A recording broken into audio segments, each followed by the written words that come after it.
Hello and welcome to a new episode of History in 7 Facts, the show in which we explore some interesting episodes of humanity's past.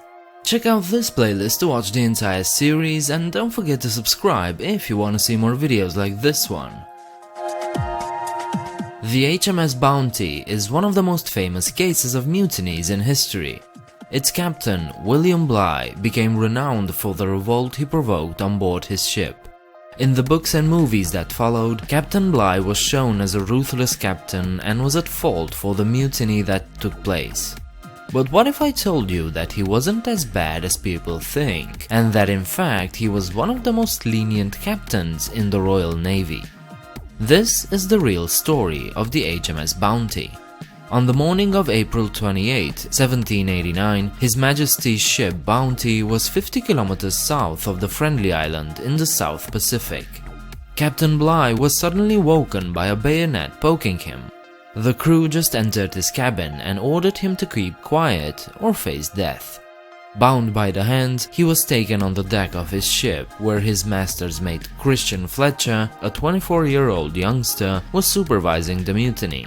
Bligh tried to appeal to Fletcher's conscience, but he replied that it was too late, and the last 2 weeks were too hellish and he couldn't take it anymore.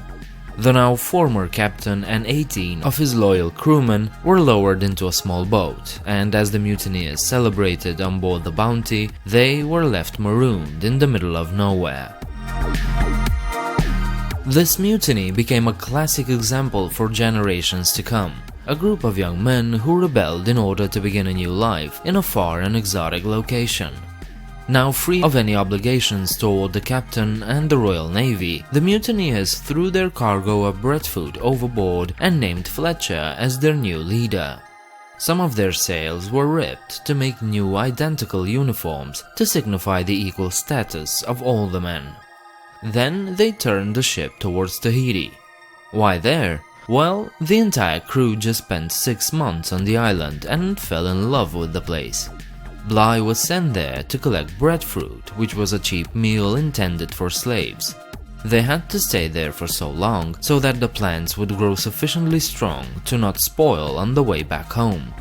But these 6 months were an absolute paradise for the crew. Life was easy, the weather was gorgeous, and the people were friendly. Some men fell in love with the local women, others even tattooed themselves as the locals and made plans to stay in Tahiti. So, as you can imagine, leaving such an ideal place was not easy.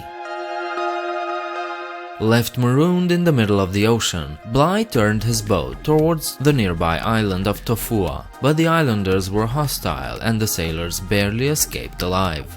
So they made the decision to head towards the nearest European colony, located in Timor, part of what was then the Dutch East Indies, 6,400 kilometers away. These sailors had to make this trip in their small 7-meter-long boat, living only on just a few slices of bread, raw fish, and the occasional seabirds. The boat was also taking in water, which had to be evacuated day and night.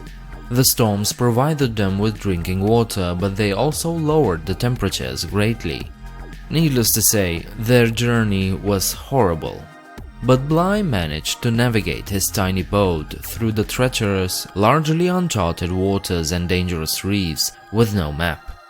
Their trip is considered to be one of the greatest feats of navigation, seamanship and leadership ever recorded. 6 weeks after the mutiny, on June 14th, they reached the port of Kupang. When he returned to Britain, Bligh was commended for his skills and the mutineers were harshly condemned. But people were unsure why Fletcher, a respectable officer, decided to mutiny against his captain. Bligh stated that the easy life, bountiful lands and beautiful women of Tahiti were at fault. He was pardoned for losing his ship and was given another command. Meanwhile, another ship was dispatched to search for the mutineers. 14 of the mutineers were quickly apprehended on Tahiti, but others, including Fletcher, left the island in search of an uninhabited land to call their own. The captured prisoners were taken below the decks and chained. When their ship hit a reef, 4 of them drowned right there. The survivors then had to plead for their lives on board the HMS Duke in Portsmouth. Some had lawyers, others didn't. One managed to use his family ties to escape death, and eventually only 3 of the mutineers were hanged.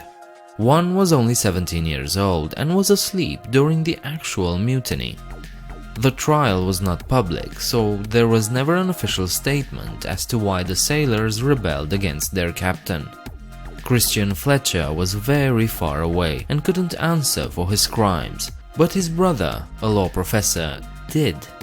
He put together a sort of parallel, unofficial trial where a number of respectable gentlemen served as judges.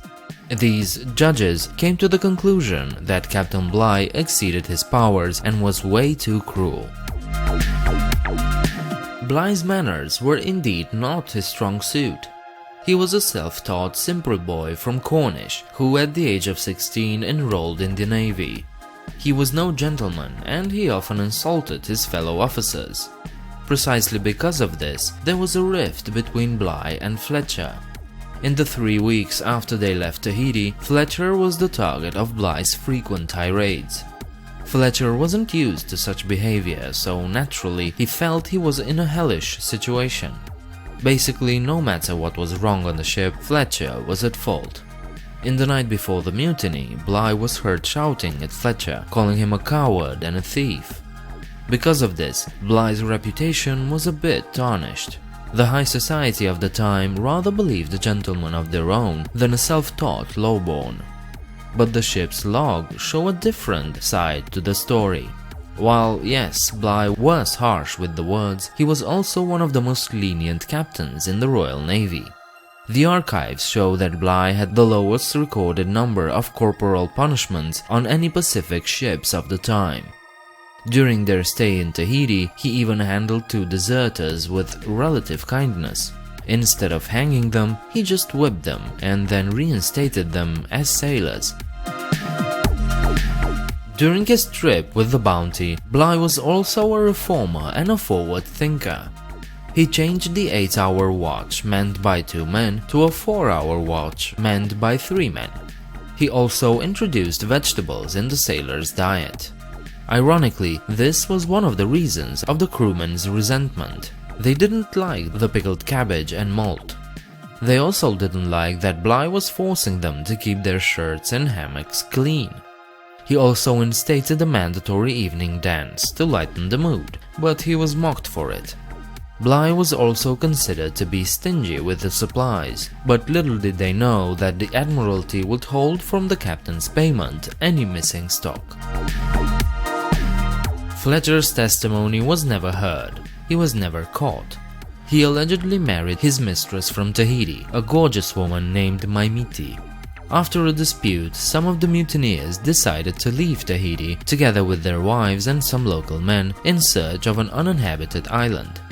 When they discovered the Pitcairn Islands, they burned the Bounty to avoid being spotted. Life was okay for a while, but soon the Europeans and the Tahitians came into conflict for a woman.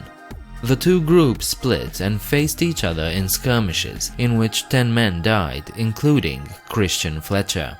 When American ships discovered the Pitcairn Islands in 1808, they were surprised to find English-speaking people.